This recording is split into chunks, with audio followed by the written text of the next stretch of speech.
pemerintah sudah melakukan banyak hal, Pak, untuk melakukan pencegahan pandemi corona ini. Sudah efektifkah, Pak? Apa yang harus ditingkatkan lagi, Pak? Pertama, yang sembuh makin banyak, yang meninggal makin sedikit. Nah, itu berarti ada efektivitasnya ada. Itu sudah kelihatan dari angka-angka yang kita ikuti. Untuk pemulihan ekonomi yang terdampak corona, bagaimana Pak Ma'ruf? Ya, kita sedang mempertimbangkan bahwa ekonomi ini kan tidak boleh berhenti. Nah, ketika nanti kita memasuki tahun 2021, baru kita melakukan kembali kepada program prioritas yang sudah menjadi sasaran kita untuk menuju Indonesia maju. Kira-kira begitu.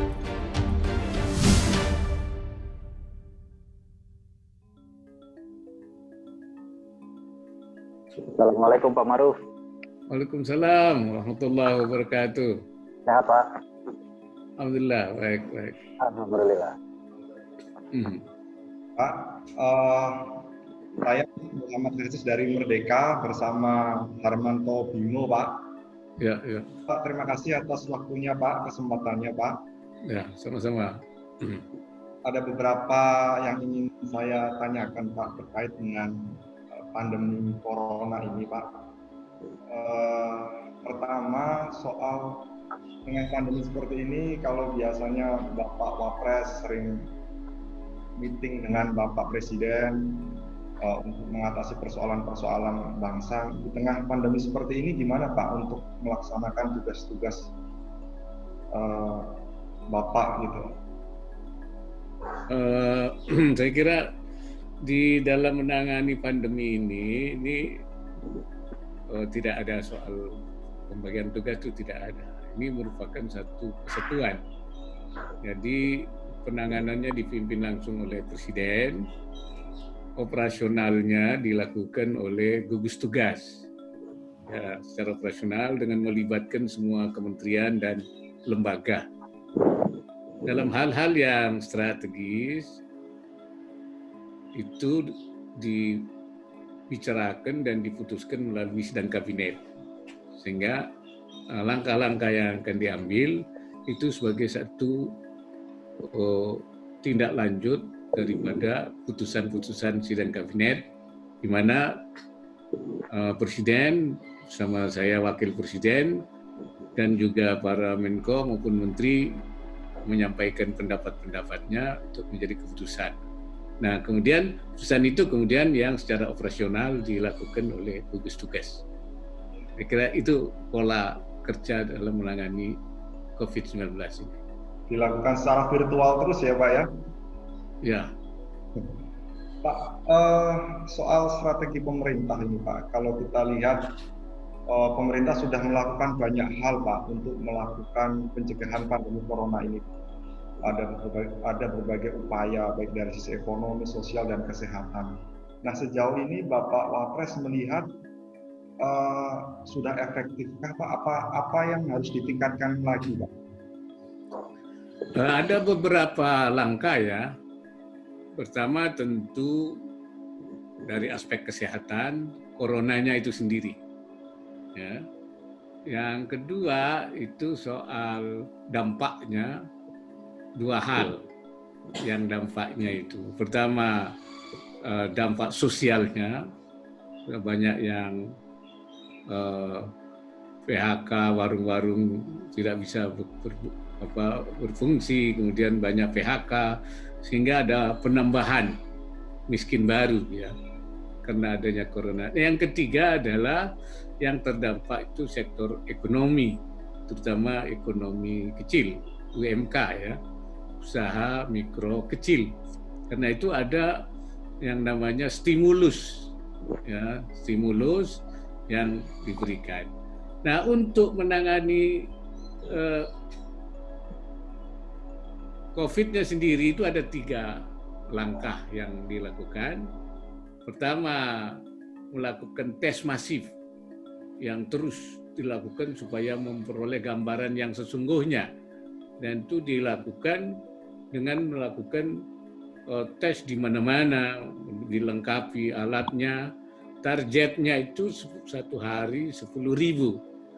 menurut laporan sekarang sudah belum lama ini sampai 5.000, tapi kadang sudah sampai juga 9.000. Artinya sudah mau sampai kepada target yang diinginkan.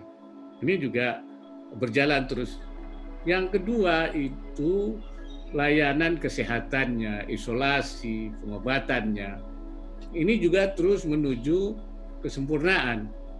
Dan hasilnya juga sudah ada. Pertama, yang sembuh makin banyak, yang meninggal makin sedikit. Nah, itu berarti ada efektivitasnya ada. Ini sehingga makin hari yang sembuh makin banyak, kemudian yang meninggal makin sedikit. Itu sudah kelihatan dari angka-angka yang kita ikuti. Nah, yang ketiga itu pembatasan melalui PSBB. Nah, dari daerah-daerah yang memang sudah dilakukan, khususnya Jakarta dan sekitarnya, memang masih harus terus ditingkatkan. Tapi sudah ada dampak-dampak yang bisa, yaitu ada penurunan di daerah-daerah yang PSBB-nya diterapkan secara baik, ya. Tapi memang masih ada istilahnya itu kenaikan di berbagai daerah. Itu ternyata terjadi karena transmisi lokal. Jadi orang yang tadinya sudah terjangkit di daerah itu, dari daerah itu kemudian di lokal. Dan ini yang masih belum terkendali, ya, transmisi lokal itu. Nah, karena itu maka sekarang selain terus memperbesar jumlah daripada tes masif, alat-alat, mengejar target, kemudian memperbaiki terus pelayanan kesehatan, isolasi, dan pengobatan. Bahkan kita sekarang lagi mencari vaksinnya untuk bisa supaya lebih mempercepat lagi. Kemudian penerapan PSBB terutama di dalam mengatasi agar supaya daerah-daerah ini bisa mengendalikan, ya, penyebaran itu, terutama dari transmisi lokal tadi itu. Nah, itu yang saya kira masalah yang menyangkut COVID-nya sendiri. Kemudian yang bansosnya, ada bansos dari Kementerian Kesehatan, dari dana desa, itu dari pusat. Kemudian dari daerah, provinsi, ada bansos provinsi, kemudian ada bansos kabupaten kota. Dan itu yang masih masalah sekarang itu, yaitu tepat sasaran, supaya bansos ini bisa tepat sasaran, karena memang ada mana bagian pusat, dan mana bagian provinsi, dan mana bagian daripada kabupaten kota. Kalau ini sudah tertata bagus, sebenarnya bansos ini sudah bisa meringankan. Nah, mengenai stimulus itu ada relaksasi, ada juga pembebasan bunga, ada penyetoran yang kemudian juga ini kita ingin menjaga supaya minimal mereka itu tidak mati, sehingga ketika recovery nanti, pemulihan, mereka tidak terlalu sulit untuk dipulihkan karena mereka tidak mati. Dijaga jangan sampai mereka mati. Kira-kira itu langkahnya itu. Menurut Bapak, kebijakan pemerintah untuk masyarakat miskin dan rentan miskin ini yang menjadi salah satu yang terdampak karena wabah corona ini, apakah sudah tepat, Pak, atau ada yang perlu diperkuat? Secara konsep, ya, itu sebenarnya sudah tepat, ya. Jadi itu kan penanganan yang dampak ini ada 3 sebenarnya. Pertama itu soal kartu prakerja, ya, untuk kemudian dilakukan sekitar jumlahnya berapa tuh? 5,6 T. Ya, anggarannya itu 5,6 T ya untuk 20.000 orang. Yang kedua bansos, ya, bantuan sosial, ada BLT, ada tunai, ya. Kemudian yang ketiga itu apa namanya itu kerja padat karya, yaitu pekerjaan-pekerjaan di daerah-daerah padat karya itu dari proyek-proyek pemerintah yang melibatkan rakyat supaya mereka ikut bekerja di situ. Ada 3 ini. Jadi ini memang sasarannya sudah, hanya sekarang yang menjadi masalah itu adalah yang menyangkut bansos yang bantuan sosial langsung ini, itu dananya dari Kementerian Sosial dan dari dana desa. Jadi ini kemudian semuanya sudah tepat. Nah, hanya sekarang itu yang menjadi masalah itu di lapangannya, sasarannya ini. Maka perlu koordinasi antara pemerintah pusat dan pemerintah daerah. Pemerintah daerah harus mendata betul siapa di mana, ya apa namanya itu, dengan adresnya, dengan anunya, namanya, adresnya semua, sehingga nanti tidak salah sasaran. Jadi itu. Tetapi memang itu kan tidak harus menunggu. Kalau menunggu itu nanti terlalu lama. Karena itu sambil diturunkan ini bansos, kemudian mungkin ada juga salah sasaran, tapi sekalian dibetulkan, ya, supaya nanti ini tepat. Karena kita juga ingin memperoleh data yang ya untuk kedepannya dalam rangka reformasi pelaksanaan bantuan sosial nih, bansos ini ke depannya nanti. So, akan banyak. Setelah ini kan nanti ketika kita akan selesai pandemi itu jumlah orang itu harus diketahui persis untuk bansos itu akan dilanjutkan. Jadi sebenarnya sasaran sudah tepat, tinggal mensesuaikan dengan data sebenarnya di lapangan. Yang memang itu tidak mudah itu. Itu kerjasama pusat dan daerah. Lalu Pak, kan salah satu strategi pemerintah untuk menangani COVID ini kan juga mengeluarkan stimulus fiskal, Pak. Yang mana sudah ada angka 400 triliun lebih, Pak. Iya, betul. Nah, itu bagaimana dari evaluasi dari pemerintah, Pak? Apakah sudah cukupkah atau perlu ditambah atau sebagaimana, Pak? Ya, itu yang kita sebutnya itu ada perubahan anggaran.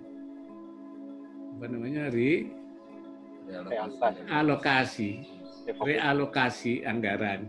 Jadi semula itu sasaran-sasaran yang lama itu kita sudah putuskan di APBN 2020, itu kita rubah sekarang seperti tadi itu pada sasaran refocusing. Jadi fokusnya pada 3 sasaran tadi.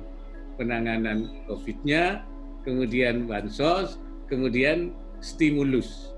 Nih. Nah, dari sini maka anggarannya diperkirakan sementara ini 400 triliun lebih. Nah, dari mana anggaran ini bisa diambil? Dari realokasi anggaran itu. Nah, dan kemungkinannya tentu harus ada alternatif. Kalau dari dana yang masuk ini tidak cukup, dari mana? Salah satunya itu terpaksa harus melakukan pinjaman, ya, dengan segala macam konsekuensinya. Karena itu ini diajukan ke DPR yang melalui Perpres nomor 1 ya 2020 bagaimana penanganan itu, dan sekarang sudah di DPR dan untuk memperoleh pengesahan karena cukup besar. Jadi itu dari realokasi anggaran.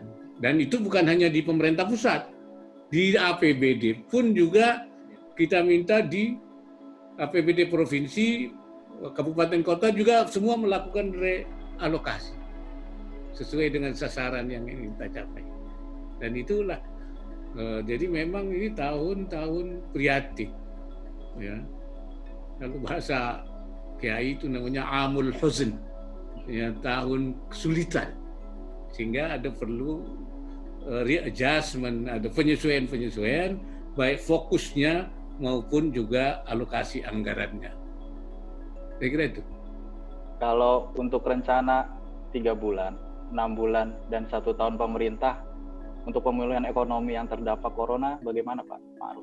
Ya, kita sedang mempertimbangkan bahwa ekonomi ini kan tidak boleh berhenti, tapi kan istilahnya itu sementara ini memang harus mendahulukan penanganan kesehatannya, sumbernya, dampaknya. Kalau sumbernya ini yang mengakibatkan terjadinya dampak ekonomi ini sumbernya di sini. Ininya dulu kita beresin. Oleh karena itu sesudah itu baru sedikit-sedikit nanti dilakukan melakukan relaksasi, ya, normalisasi. Ya, kemudian kapan itu sedang lagi kita hitung, sedang kita pertimbangkan ketepatannya itu supaya relaksasi itu tidak mengganggu ini, tidak mengganggu penanganan ini. Artinya sudah dalam keadaan yang aman untuk bisa kemudian kita melakukan perbaikan-perbaikan, penularannya sudah tidak aman, sudah aman, sehingga baru kita masuk relaksasi. Nah, baru sampai selesai nanti kita melakukan namanya itu ya recovery atau pemulihan.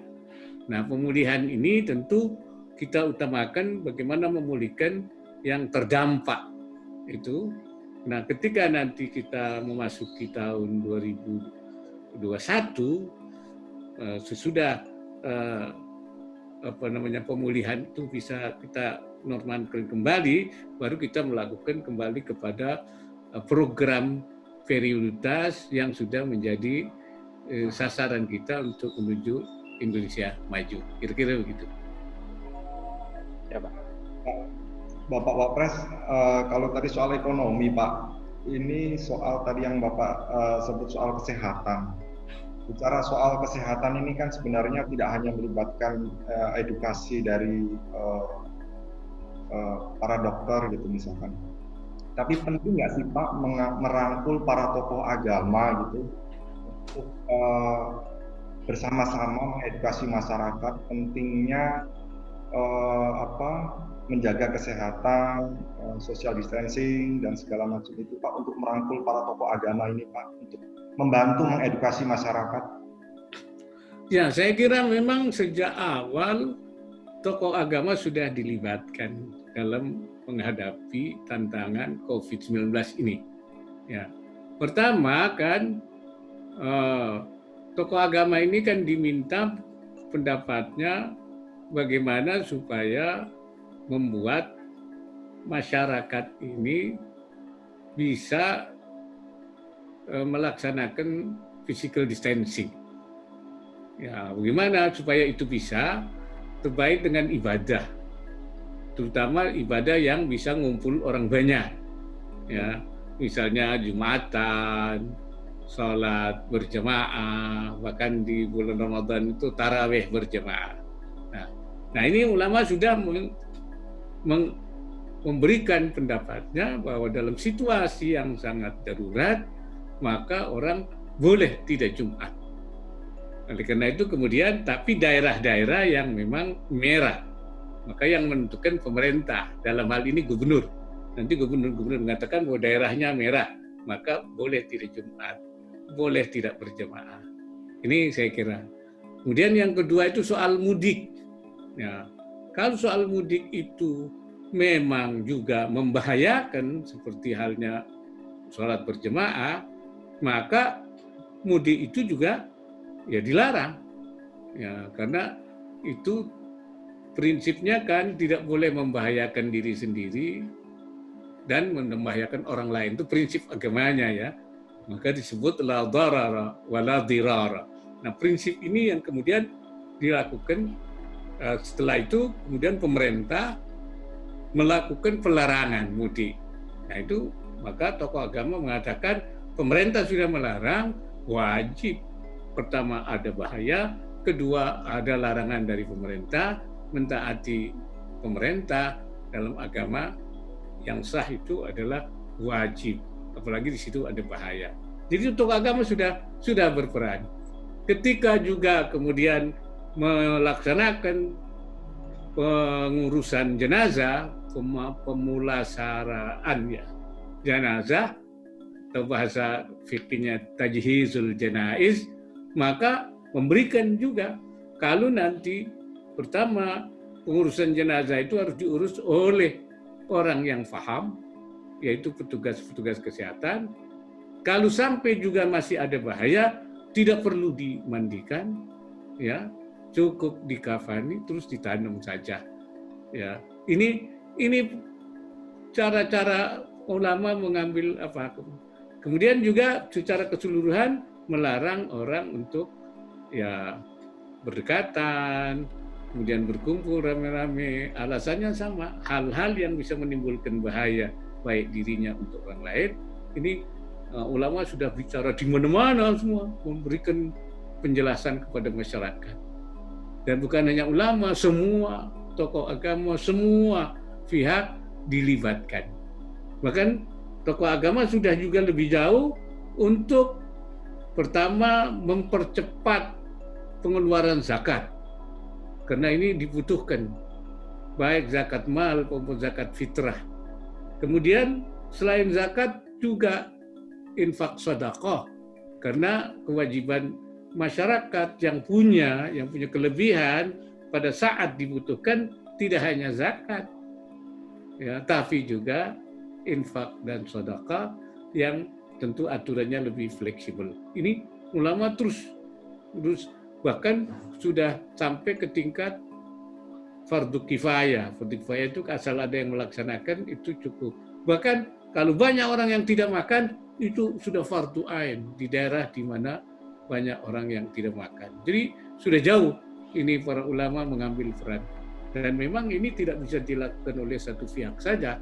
Masalah corona ini harus dilakukan oleh semua lapisan masyarakat untuk bersama-sama menanggulangi soal corona ini. Kira itu. Bapak Wapres, kalau apa yang sudah dilakukan oleh pemerintah kan sudah banyak hal, PSBB, physical distancing, social distancing, segala macam itu.